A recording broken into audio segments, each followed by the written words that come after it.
Baiklah, Assalamualaikum warahmatullahi wabarakatuh.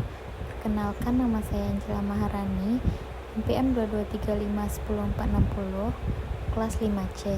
Sini saya akan mempresentasikan hasil PPT saya tentang React dan komponen React. Pertama, apa itu React? React adalah sebuah library untuk membuat UI atau user interface web dan juga mobile. Ada beberapa hal yang harus kamu dipersiapkan untuk memulai React.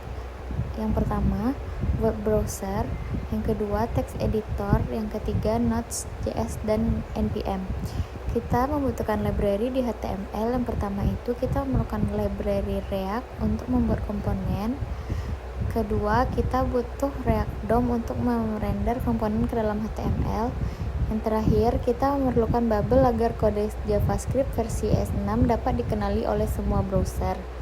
Karena tidak semua browser mendukung ES6 secara langsung. Kedua langkah-langkah yang harus dilakukan untuk membuat aplikasi React adalah sebagai berikut. Yang pertama, menambahkan library React ke HTML. Yang kedua, membuat elemen HTML untuk wadah aplikasi. Yang ketiga, membuat komponen. Yang keempat, merender komponen ke HTML. Sintak membuat project-nya yaitu create React app untuk membuat project React. Ini adalah program berbasis CLI yang memang khusus digunakan untuk membuat proyek React. Aturan penulisan project harus menggunakan huruf kecil. Jika ada dua suku kata, maka dipisah dengan strip. Selanjutnya JSX, yaitu JavaScript XML adalah extension dari JavaScript yang membuat kita bisa menggunakan HTML di dalam JavaScript. JSX sama seperti HTML, dia memiliki tag, atribut, dan elemen anak. Sebenarnya kita bisa juga menggunakan React tanpa JSX, tapi tidak direkomendasikan karena susah dibaca dan ditulis. Aturannya, yang pertama selalu mengembalikan satu elemen, kedua selalu tutup semua tag, yang ketiga gunakan camel case untuk atribut. Selanjutnya yaitu apa itu komponen. Komponen adalah bagian-bagian yang menyusun aplikasi React. Komponen ini dasarnya adalah function pada JavaScript. Jadi membuat komponen di React, yang pertama nama functionnya harus diawali dengan huruf besar.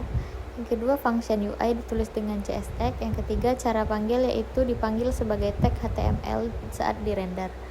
Kemudian mengapa kita memerlukan komponen?